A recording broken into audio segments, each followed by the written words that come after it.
Boa noite, graça e paz. Estamos iniciando aqui a nossa aula da Carta de Paulo aos Gálatas, mais uma vez. Espero que você possa apreciar e aprender bastante daquilo que nós vamos estudar aqui.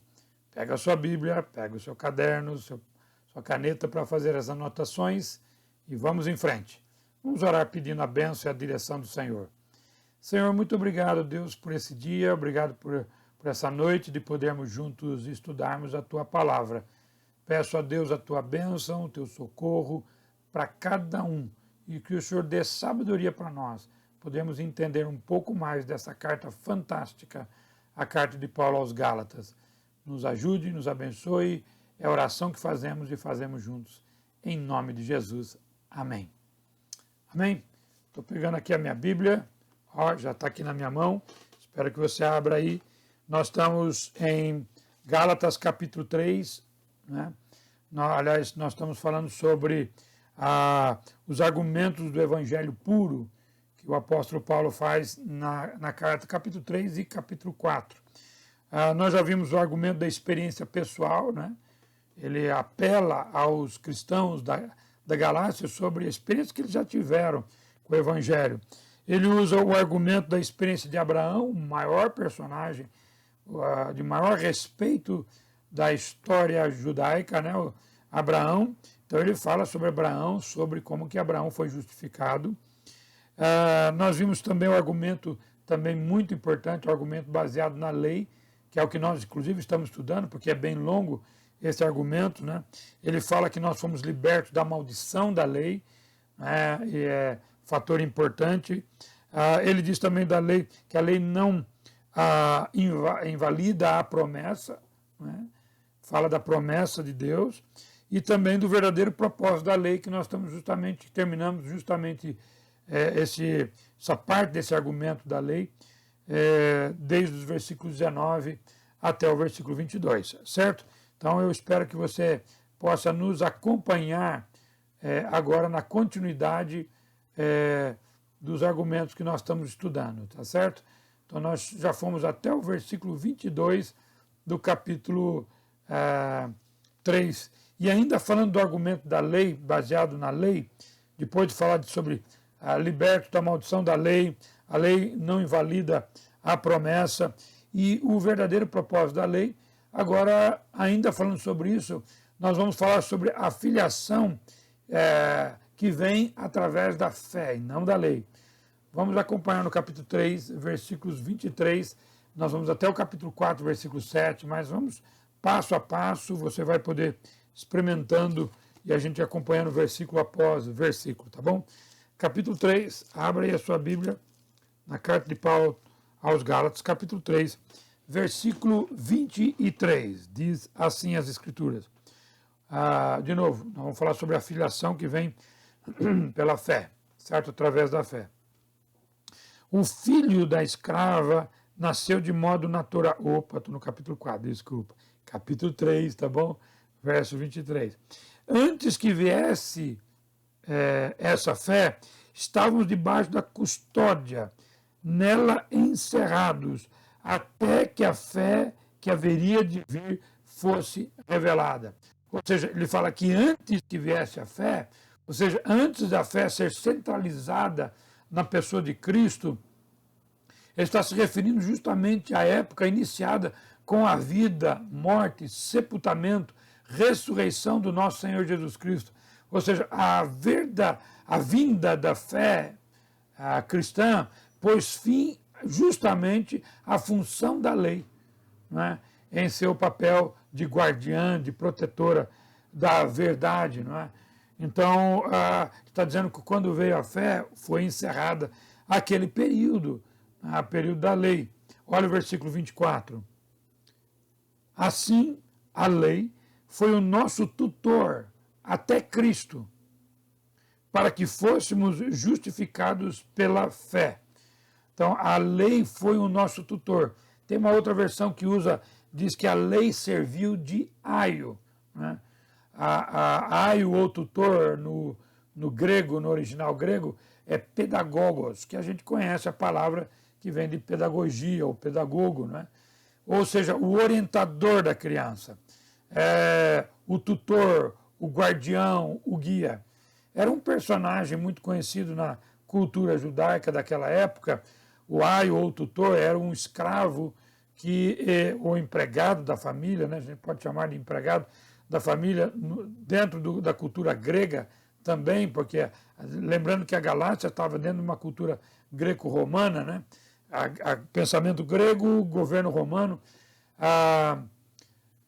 E o que ele fazia? Ele guardava os meninos, tinha um tutor, tinha um pedagogo, tinha um aio, tinha alguém que conduzia a criança entre os anos 7 e 17 anos. Durante esse período de 10 anos, ele cuidava de todo o período, desse período da criança, cuidava em várias áreas, do comportamento, cuidava da disciplina da criança e acompanhava a criança em cada etapa nesse período, até que ele saísse da casa, né? Ou seja, a escola daquela época era exatamente isso que ele fazia. Ele ensinava a criança em todas as suas áreas da vida, né? Ele é conhecido de tutor.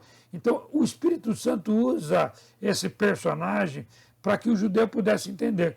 Ou seja, que a lei estava conduzindo até a maturidade, até o ponto certo, né? Então, a lei conduziu o homem até apresentar Cristo para ele. Então, por isso que ele diz para conduzir a Cristo. Na versão NVI, aqui no versículo 24, a lei foi o nosso tutor até Cristo. Ou seja, conduziu, preparou o ambiente, preparou o coração da pessoa para que a pessoa pudesse entender o que Cristo fez por ela. Se você lembrar de toda a lei justamente faz isso. A lei mostra que o homem pecador, apontando para Jesus, que é a solução do homem, aquele que justifica o homem, porque a lei não tem condições, não tem capacidade de justificar o homem, certo?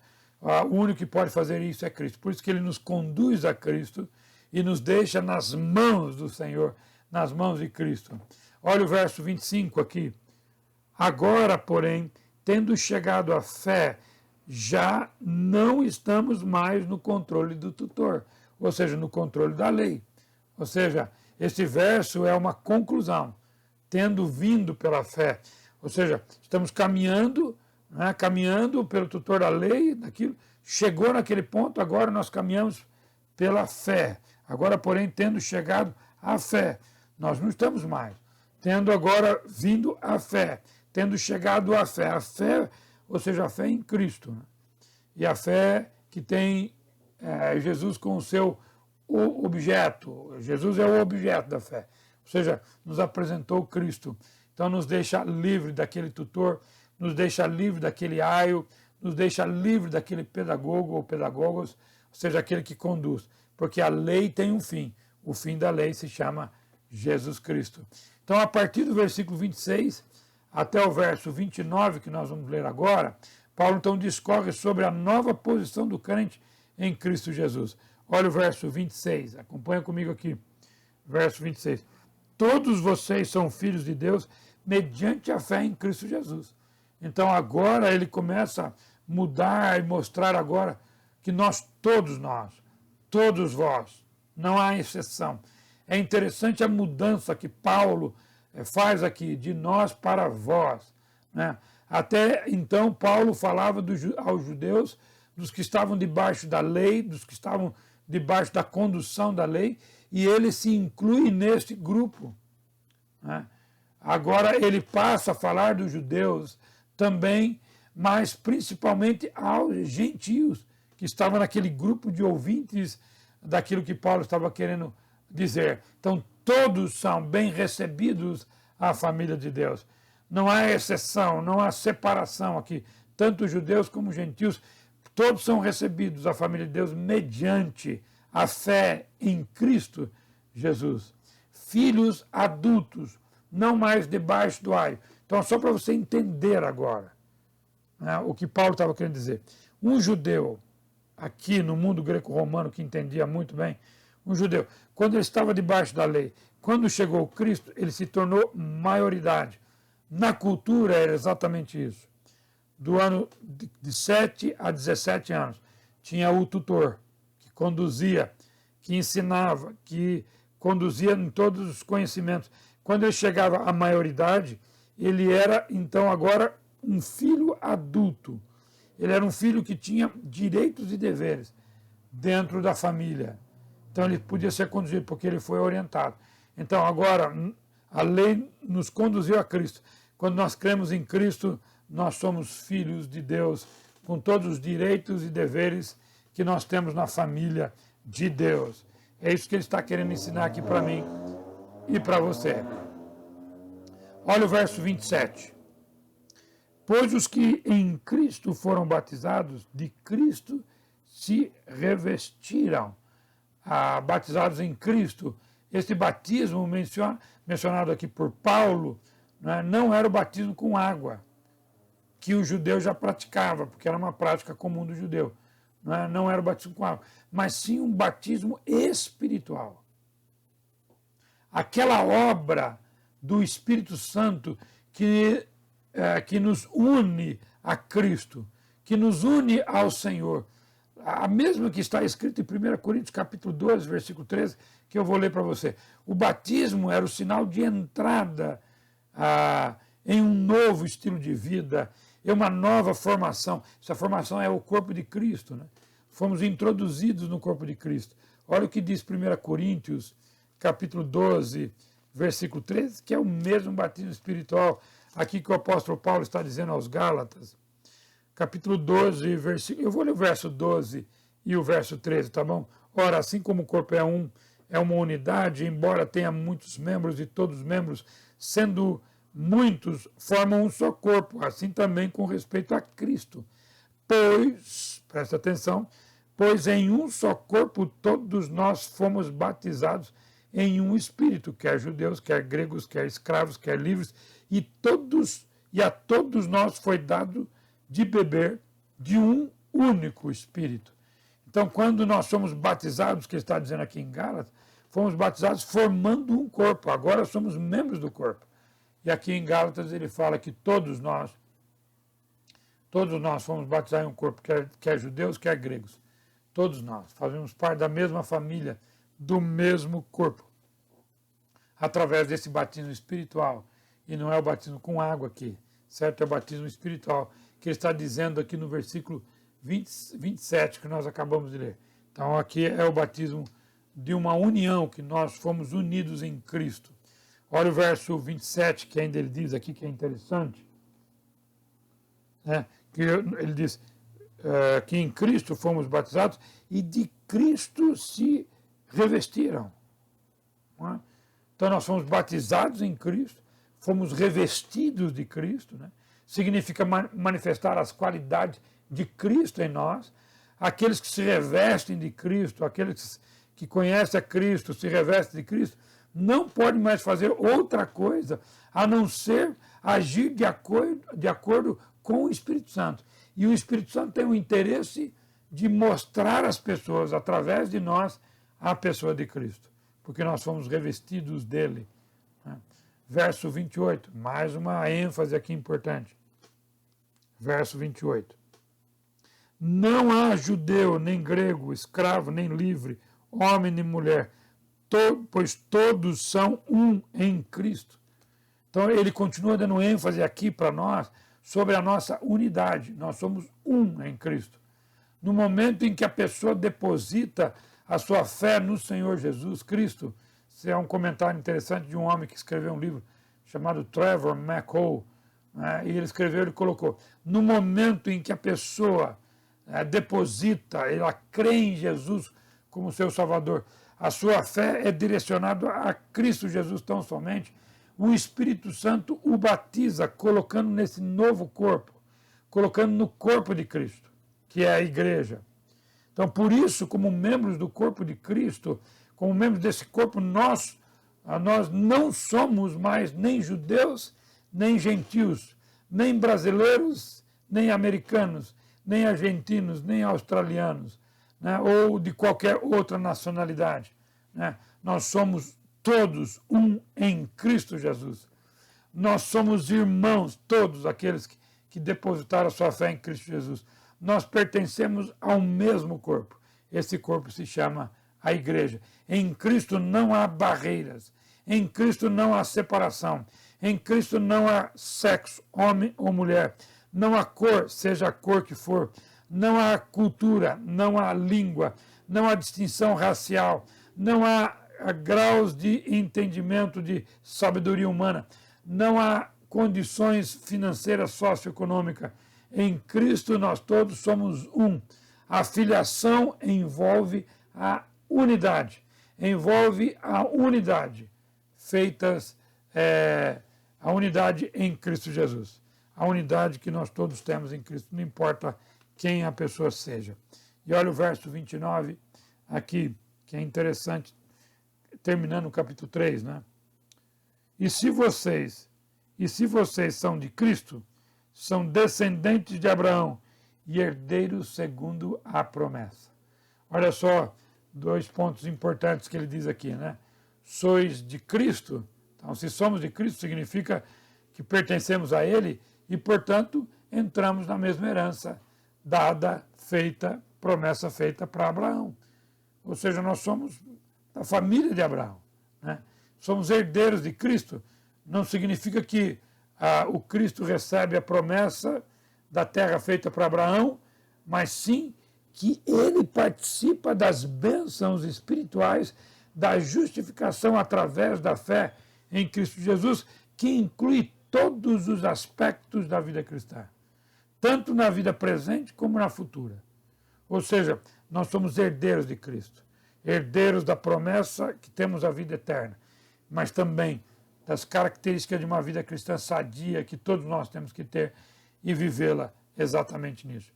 No início do capítulo 4, nos versos de 1 a 7, que nós vamos entrar agora, Paulo faz um contraste entre a condição do homem sob a lei, debaixo da lei, nos versículos de 1 a 3, e a sua condição em Cristo, nos versos 4 a 7. Você vai perceber bem essa divisão. A comparação é como uma criança e um filho adulto.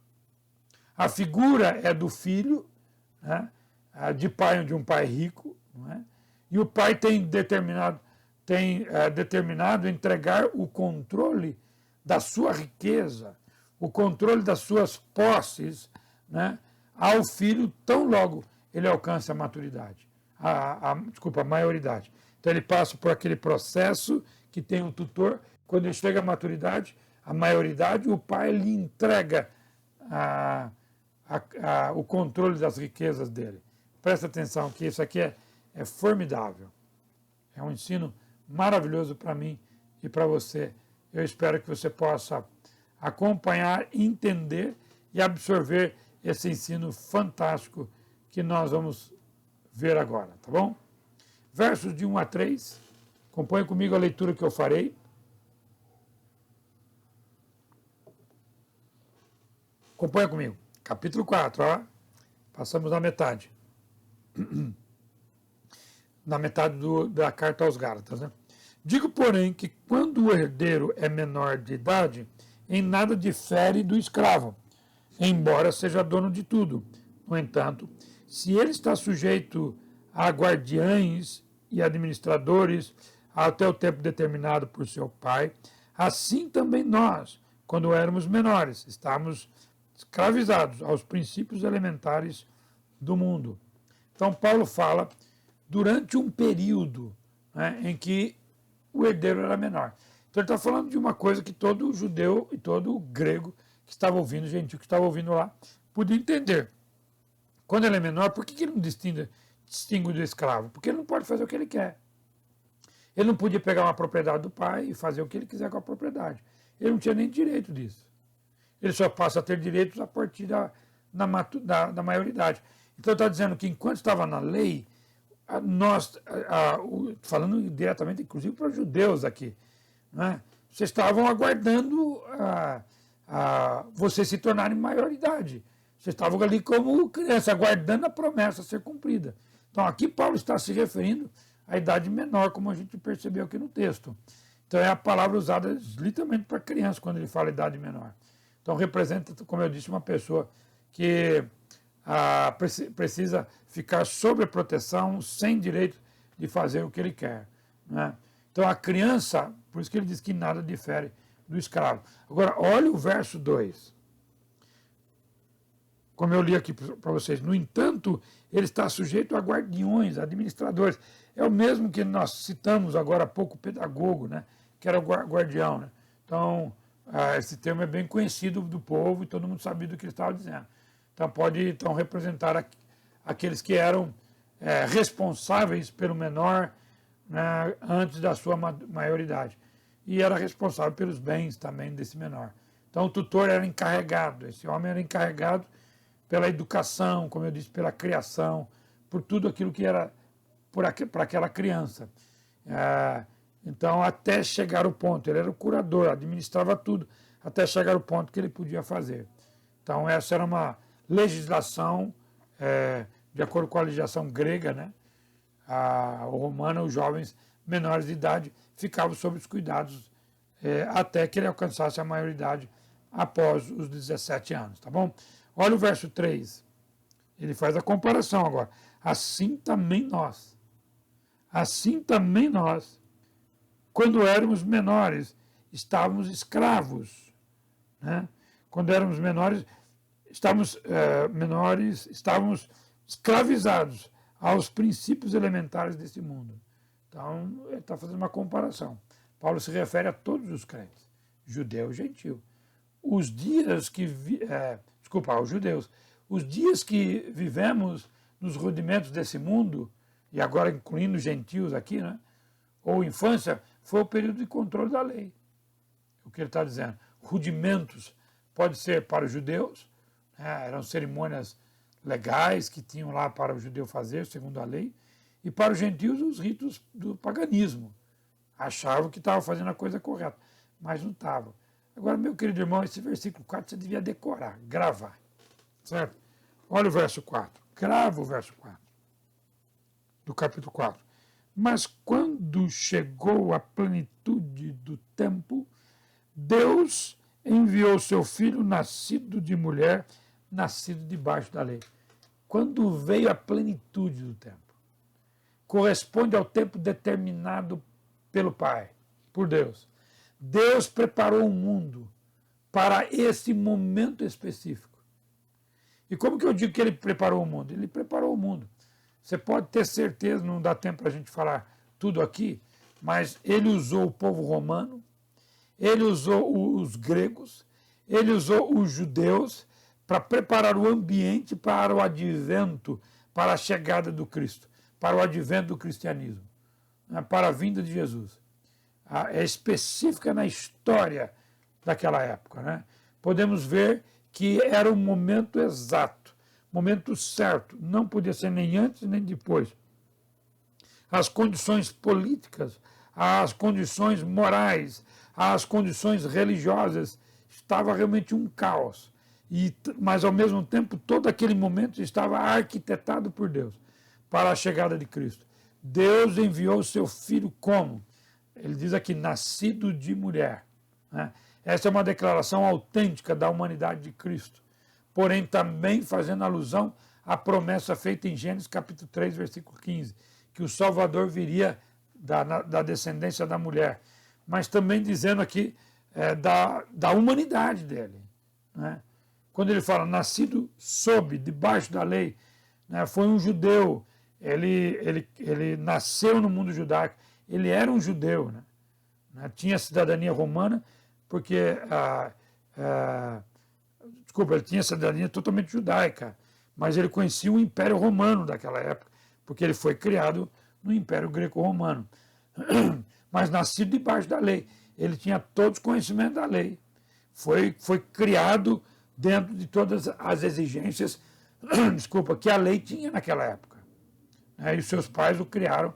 Jesus foi criado debaixo de toda a condição da lei. Foi circuncidado, apresentado ao templo, está lá registrado isso nos evangelhos, né? Criado nos termos exigidos conforme a lei, cumprindo a lei. Ele, como a gente viu quando ele tinha 12 anos, que ele foi lá para poder participar junto com seus pais da festa da lei. Então ele sabia de tudo, né, debaixo da lei. Quais os objetivos? Olha o verso 5 e verso 6. a fim de redimir os que estavam sob a lei, para que recebessem a adoção de filhos. E porque vocês são filhos, Deus enviou o Espírito de seu Filho ao coração de vocês, e ele chama Abba, Pai. Quais objetivos? Para dar liberdade. Liberdade da escravidão da lei, resgatar os que estavam sob a lei. Assim, escravos por quê? Porque nós não conseguimos, nem judeu, ninguém consegue cumprir a lei. Então, por mais que você tenta, não consegue cumprir a lei. Para introduzir os resgatados à família de Deus, que ele coloca aqui. Né? É exatamente isso. A fim de que recebêssemos a adoção de filhos. Isso indica uma nova relação familiar com todos os privilégios e responsabilidades. Agora eu vou explicar. Quando ele disse aqui adoção de filhos, era pegar aquele filho, lembra que eu falei, o filho que estava debaixo do tutor, entre os 7 aos 17 anos, sendo criado, ele não podia fazer o que ele quisesse. O tutor, né, que podia ser também um curador, cuidava de tudo para ele. Ele não tinha voz ativa. Quando ele passava a ter maioridade, agora ele não precisava mais do tutor, agora ele tinha tudo para fazer. Ele podia fazer qualquer coisa. Ele podia e tinha agora as responsabilidades em relação à sua família, de tudo que tinha de propriedade. Isso era chamado filho por adoção. A adoção significa um patamar elevado, onde o filho agora tinha condições de tomar conta. Quando nós cremos em Jesus como Salvador, nós passamos a fazer todas as coisas em nome do nosso Pai, porque nós recebemos o Espírito que nos torna com autoridade para fazer as coisas em nome do Pai. Não é? E ele diz aqui no final do versículo 6, né? Desculpa, deixa eu ver aqui esse versículo. Já caminhando aqui no verso 6, que eu li. E porque vocês são filhos, Deus enviou o Espírito. Então, agora para introduzir entre nós, né? Enviou Deus aos nossos corações o Espírito Santo. Né? O Espírito do seu Filho. Nós recebemos o Espírito Santo para percebermos que nós somos filhos de Deus. Paulo falou isso aos Romanos, né? Que o Espírito habita em nós para comprovar que nós somos dele, somos filhos de Deus, né? A presença dele. Então, note-se nos versículos 4 a 6 a atividade da Trindade, né? O Pai enviando o Filho resgatando e o Espírito Santo habitando em nós. Olha o verso 7, aqui o verso 7. Assim você já não é mais escravo, mais filho. E por ser filho, Deus também o tornou herdeiro. Né? Agora a nossa posição é outra. Paulo conclui aqui o pensamento dele. Né? O crente não é mais escravo da lei. O crente não está mais debaixo da lei, ou nos rudimentos da lei. Porém, filho. Agora ele é um filho, ou melhor, ele é um filho adulto. Por ser filho adulto, que é infinitamente melhor do que o menor que está na casa, sendo cuidado por aquele curador, aquele pedagogo, aquele aio tutor. Agora, também, além de ser filho, ele é herdeiro. Pois a herança, ela é prometida aos filhos e não ao escravo. O filho menor não tem direito sobre a herança. Quando se torna maior, ele toma posse, não só posse, mas ele pode fazer aquilo que ele pode fazer em nome do seu Pai. É exatamente isso. Quando nós cremos em Jesus como Salvador, nós nos tornamos filhos e filhos por adoção. Ou seja, agora nós temos não só as promessas de Deus, mas também nós podemos fazer as coisas em nome do Pai. Né? Graças a Deus por isso, que nós temos isso de maravilha na história nossa. Né? Continuando aqui, só mais para a gente introduzir mais um pouco o assunto, que a nossa aula já está caminhando ao fim, mas olha a insuficiência, né, do povo daquela época. Acompanha comigo aqui os versículos 8 até o 11. Antes, agora olha só o que ele fala aos Gálatas, que era um grupo maior de gregos. Né?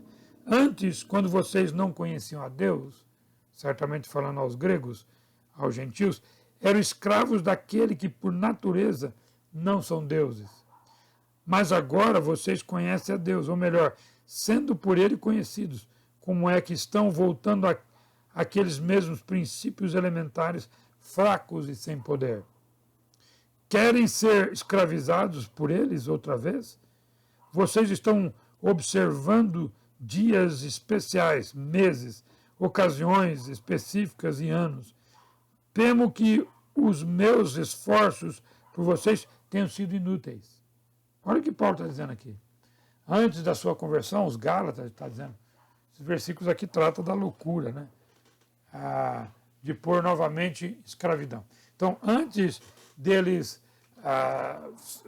crerem em Jesus, antes da sua conversão, da conversão dos crentes aos Gálatas, especialmente os gentios, eram simplesmente pagãos.